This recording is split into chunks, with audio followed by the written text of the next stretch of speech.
Conventionally, cars below the 1 million Philippine peso mark are either small, bare, or underpowered, or maybe even all of the above. Now, GAC Motors seeks to defy convention by giving us this. This is the GAC GA4 GL, and in this video, we get to review it and drive it. Let's do this!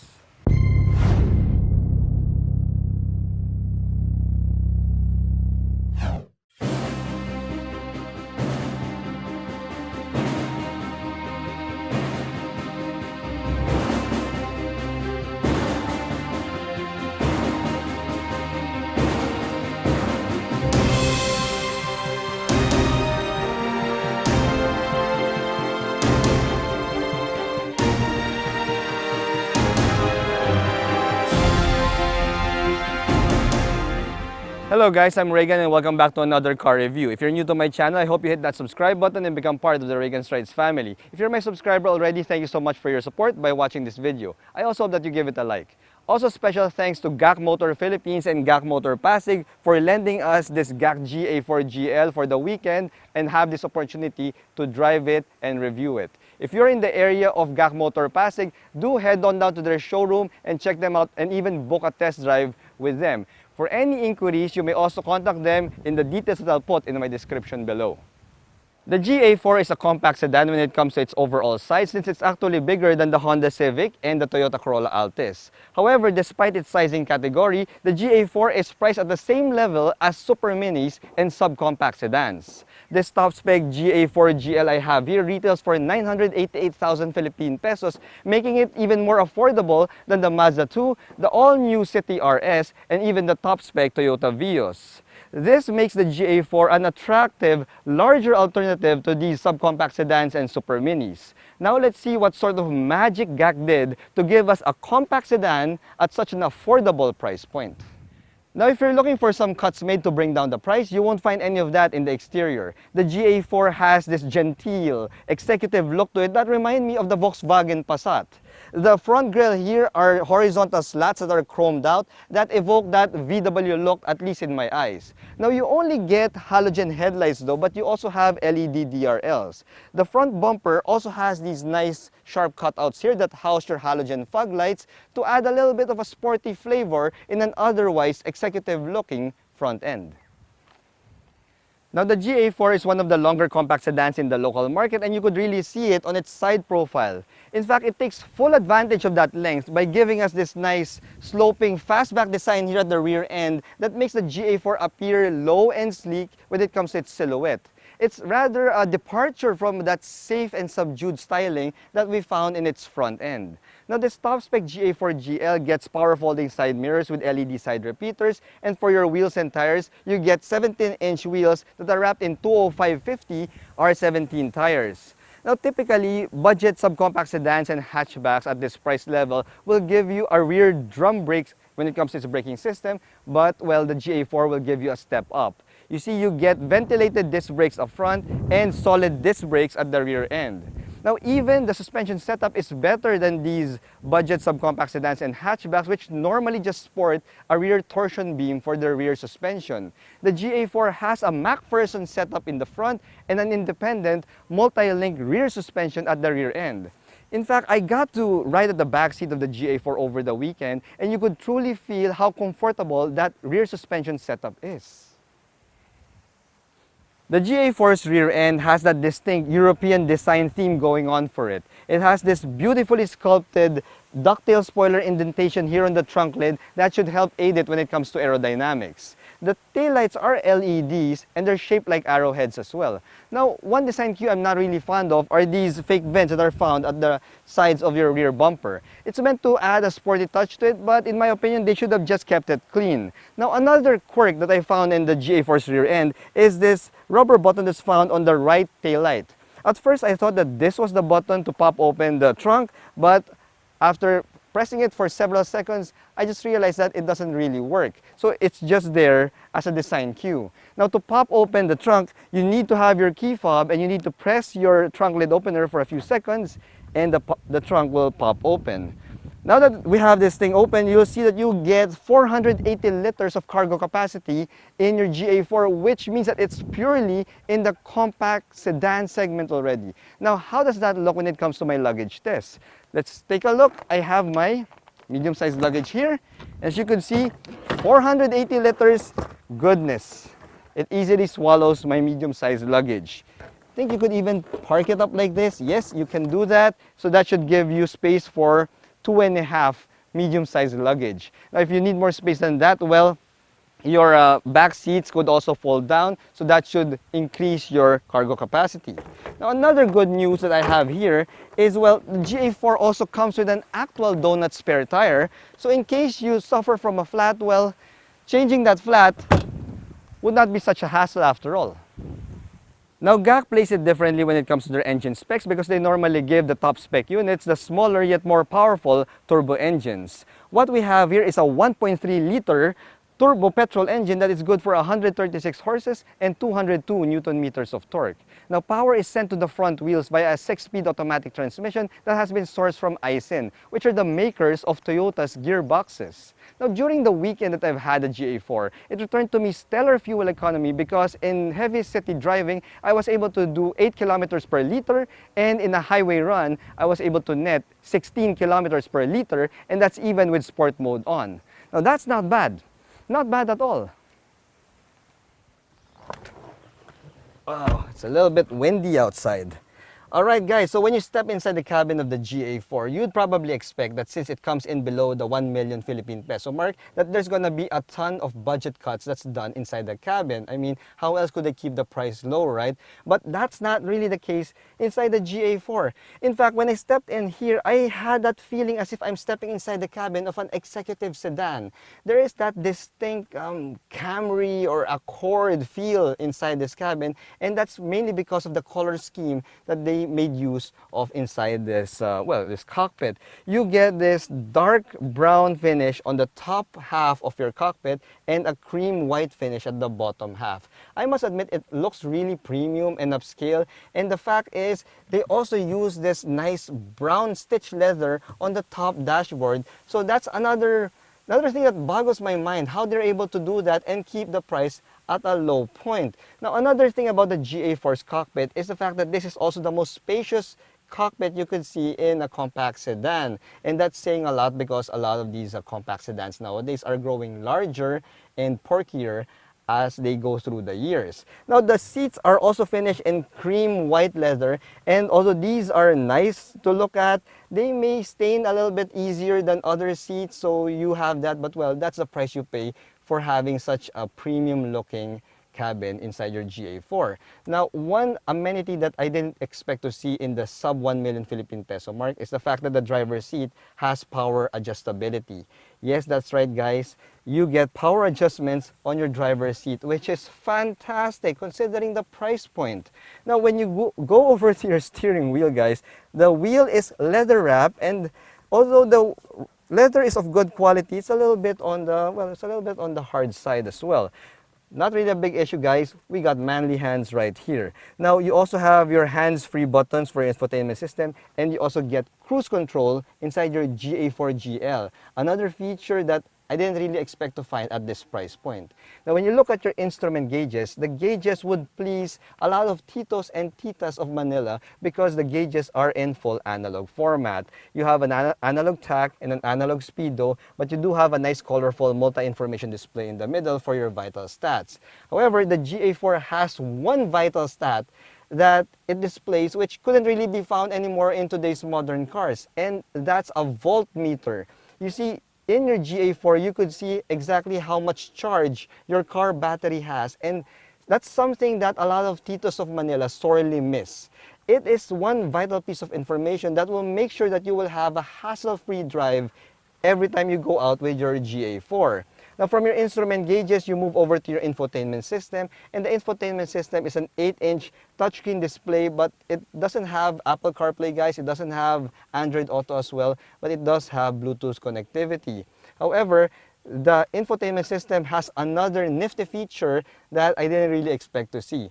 You see, you go to your vehicle settings, and in your vehicle settings, you could even change the power steering input in 3 different modes. You can do a comfort, you can do a standard, and you can do a sport setting. I normally just put it in the sports setting because that gives me a good amount of heft and feedback in my steering wheel. And the good thing here is this steering modes is totally independent of the car's drive modes. You see, the GA4 also has 3 drive modes. You got an eco mode, a normal mode, and a sport mode. So these 2 systems are totally independent of each other.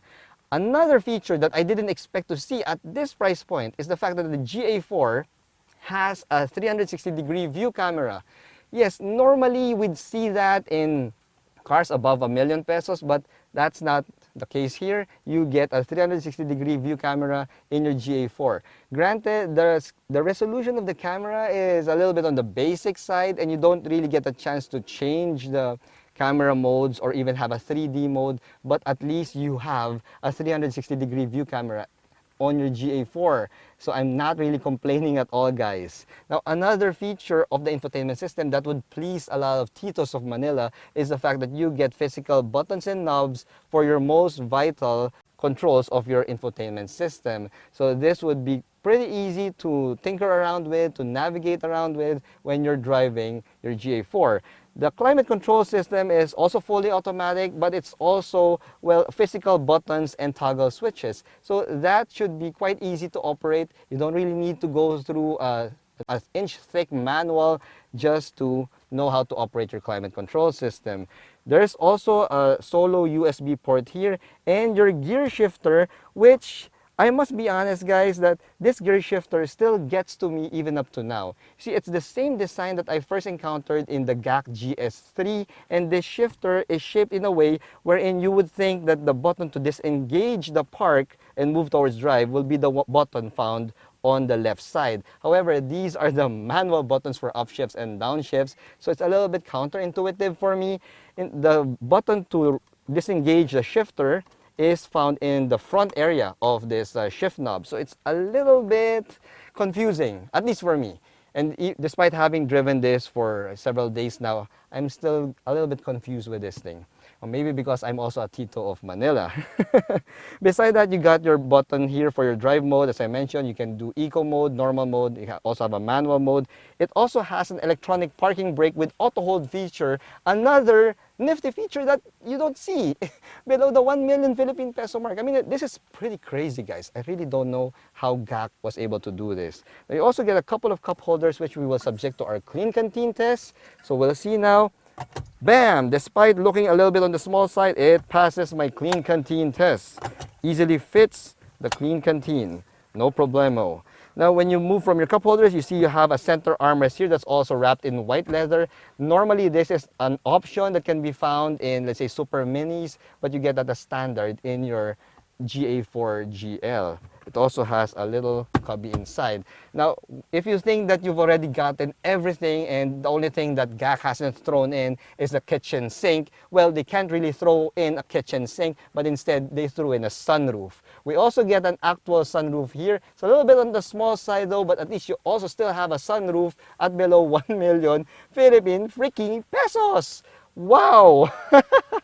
Now, guys, I've been driving this GA4 for several days now, and this vehicle is a media unit with nearly 15,000 kilometers on the odometer.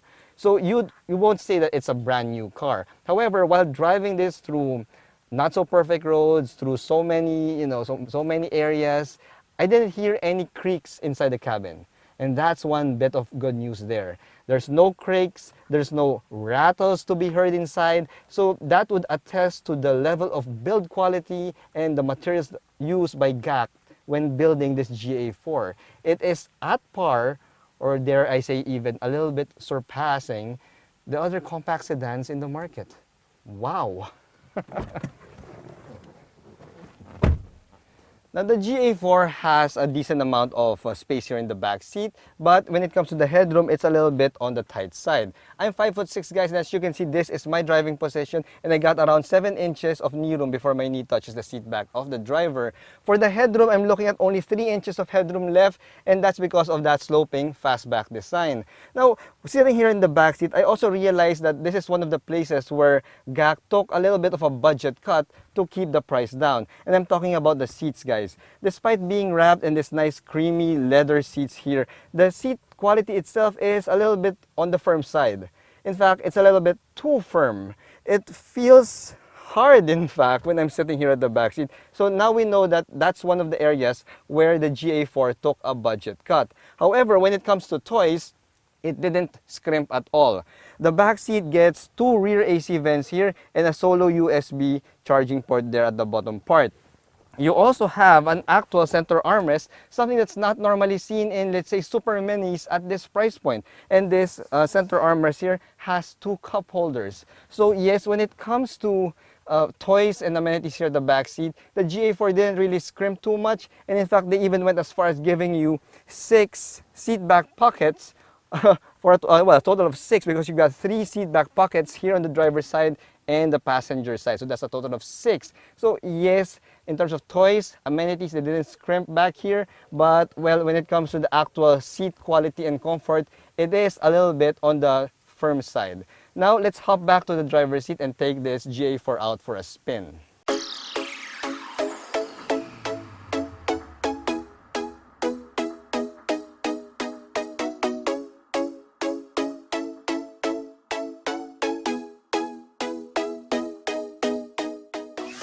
Alright guys, so we're now behind the wheel of the GA4 GL, and the first thing I noticed are the seats. You see, I mentioned that the back seat are pretty much on the firm side, and that's the same with the seats up here up front on the driver's seat. In fact, these seats remind me of my mid-90s Honda Civic EG. It's really that firm. So these are econo seats, guys, despite being wrapped in nice creamy white leather. You might want to bring a little bit of cushioning when you're going out for a long drive, because going to this location here, I drove for over an hour, and yes, I could feel how firm the seats are under my bum. Or maybe my bum just lacks a bit of cushioning, so that's also probably another reason. But yes, these are some of the firmest seats that I've sat in any of the cars that I've reviewed. Now, visibility is pretty decent, especially for a compact sedan. I got a good amount of visibility up front and nice large windows here on the side, so that's not going to be an issue when you're driving the GA4. However, another niggle that I noticed with the GA4 is the steering feedback. You see, you do get 3 steering modes. You got the comfort, you got the standard, and you got your sport mode. Now, I am in sport mode now, and while the feedback is good, and you got a nice amount of heft, I find that the steering geometry is a little bit vague, and steering response is on the slower side. See, I'm going to try this here. See? It takes a little bit of a delay before it responds to my steering input. So definitely the GA4 will not be accused of having a sporty steering despite putting the steering mode in sport mode. This is definitely not a sporty steering response. And yes, the feedback is a little bit on the vague side. Good amount of heft though, but still a little vague and still a little bit slow in terms of response. Now, when it comes to driving dynamics, the GA4's driving dynamics is tuned more towards the comfort side. This sedan will not be accused of being a sporty drive. No siree. Even when you're in sport mode, I'll put it in sport mode now, and as you can see, there was a split-second delay before the engine put the power down, even when I put the gas pedal to the floor. However, once it decides to give you the power, it goes up to speed quite quickly. And that's actually quite good with this GA4. It could easily reach highway speeds, no problems at all. However, if you're trying to sprint, like if you're in a stoplight drag race, it's going to have a little bit of a delay, a split-second delay before it gives you that power. So yes, definitely the GA4 is not a sprinter, but this is more of a comfortable cruiser that you could take with you on a long drive. Just make sure that you bring enough cushioning for your bum so that you won't have a sore ass. As you can see, I'm taking this rotunda here a little bit faster than normal. And that's another thing that I noticed here. The tuning of the suspension and the handling is really more towards the comfort side. You see, I had a lot of body roll going through that rotunda there, and I could really feel it inside the cabin. So the GA4 is not a confused sedan. It is purely a sedan that is tuned for comfort, tuned to give you the easiest driving experience that you can ever have. If you pair that with, let's say, the comfort setting of your steering wheel, then you have a sedan that would be very easy to drive on a daily basis. Now we can move on to one of the strongest points of this GA4, and that is the NVH level. Because GAC Motor has tuned this GA4 to be a very comfortable compact sedan, a very comfortable highway cruiser, the NVH levels inside this cabin, it's simply phenomenal, guys. I mean, I wouldn't really expect this at below 1 million Philippine pesos, but the NVH inside feels like I'm inside that of a mid-size executive sedan. You see, I mentioned that this is a media unit with nearly 15,000 kilometers on the odometer, but there are no creaks, there are no rattles, and I don't really hear too much of the environment outside. Granted, I am in a very quiet area here, but when I went here and when I was on the highway, I also noticed that the tire noise is also very minimal. In fact, these are pretty quiet tires. So that is a big plus point for the GA4 GL, because this will give you a supremely comfortable ride at a price point that really, guys, you won't even have to break your piggy bank to access this vehicle. Fantastic. GAC is really bringing its game on with this GAC GA4 GL. The GA4 may be a compact sedan that's priced below the 1 million Philippine peso mark, but it punches way above its weight when it comes to its features and amenities. It also comes with the same level of quality and durability that one could expect from a car maker that's been making Toyotas and Hondas for the Chinese market for nearly 2 decades now. It's a serious contender in the compact sedan category and deserves to be on the shortlist of every compact sedan buyer. Thanks for watching.